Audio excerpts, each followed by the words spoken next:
Osteopathy जो है उसके मेन 4 प्रिंसिपल्स हैं जिस पे ऑस्टियोपैथी की पूरी साइंस बेस्ड है। सबसे पहले कहते हैं कि body is a single unit, body is one unit, है ना। राइट। जैसे आजकल हम देखते हैं थोड़ी सी अवेयरनेस आ गई है लोगों के अंदर इस चीज़ को लेके कि भाई अगर हम गलत खाना खा रहे हैं तो हमारा जो है स्टेट ऑफ माइंड भी ख़राब हो सकता है ना। 100%। एक्सरसाइज नहीं कर रहे अभी यंग एज में तो आगे चल के प्रॉब्लम हो सकती है।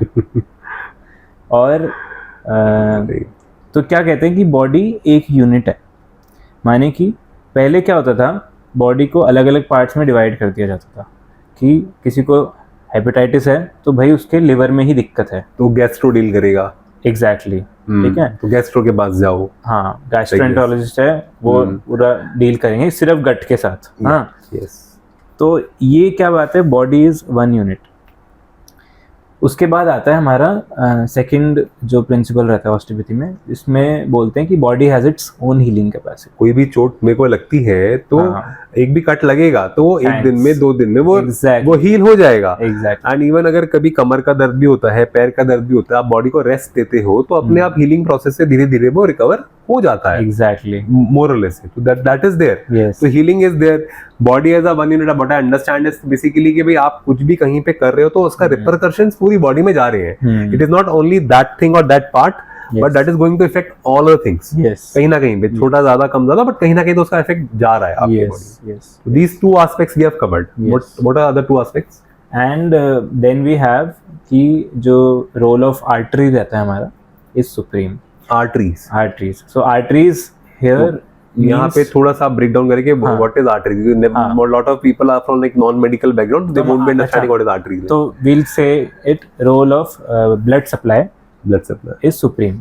क्या है ना कि हमारे बॉडी में हर पार्ट में, जैसे हमारी अर्थ है तो हमारी अर्थ पे वाटर फ्लो करता है, वो अलग अलग पेड़ों के पास जाता है, फॉरेस्ट्स में जाता है, नदियाँ बनती हैं, देन ओशंस बनते हैं, then it again goes up, then it again comes down in the form of rain.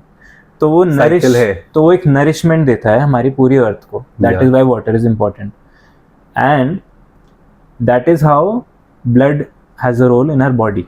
Blood, okay, will not call it artery, it's just blood supply. तो अगर कहीं की ब्लड सप्लाई रुक जाती है बॉडी पार्ट में तो क्या होता है?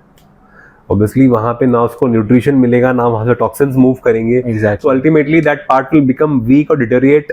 It will die. Yeah. So see कितना important है blood supply. Extremely important. And it is so simple also at the same time to understand, right? Yeah. That is how simple osteopathy is. It's just based on these 4 principles. तो blood supply का बहुत ज़रूरी है कि it goes at the right place and supplies well.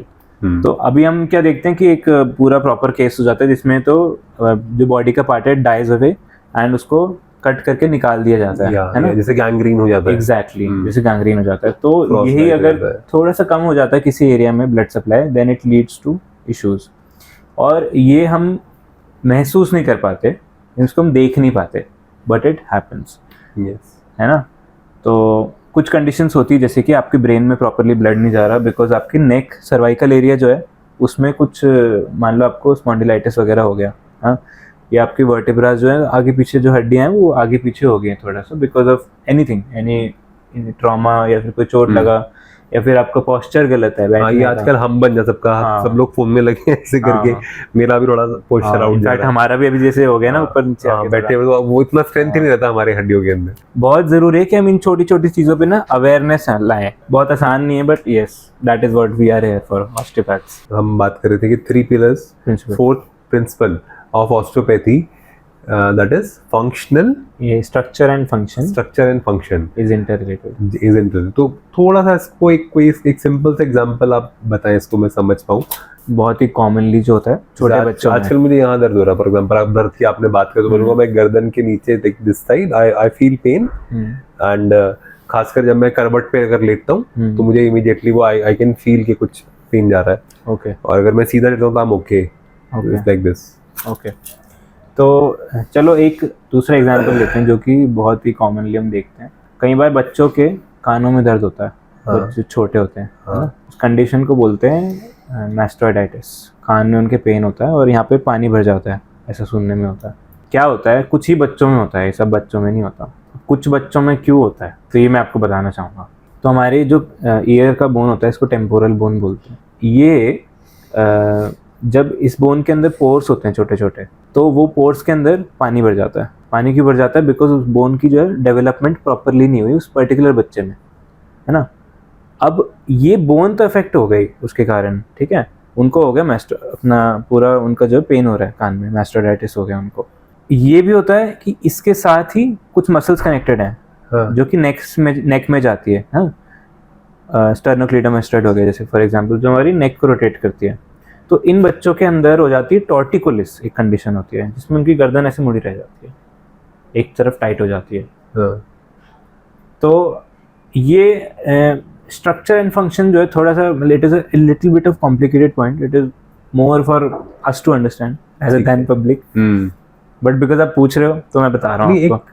एक आम आदमी, काम बच्चे से मैं हूँ, somebody who's not medical side, तो बेसिकली हम ये कह रहे हैं कि द मोमेंट आपके स्ट्रक्चर में फर्क आता है, बॉडी के किसी भी पार्ट के स्ट्रक्चर में फर्क आता है, उसके फंक्शंस भी ऑल्टर होने शुरू हो जाते हैं। उससे रिलेटेड जो भी फंक्शंस है उनके फंक्शन भी उसका वो जो काम करती है वो चीज, जिस भी काम में वो इन्वॉल्व है, वहां पे आपको उसका डिफरेंस दिखना शुरू हो जाएगा। Yes, right. या फिर इसका रिवर्स भी हम कह सकते हैं कि अगर उसका जो हम काम कर रहे हैं अगर वो हम ऑल्टर करते हैं तो उसका रिवर्स हमारे स्ट्रक्चर पे भी इफेक्ट आ रहा है। एग्जैक्टली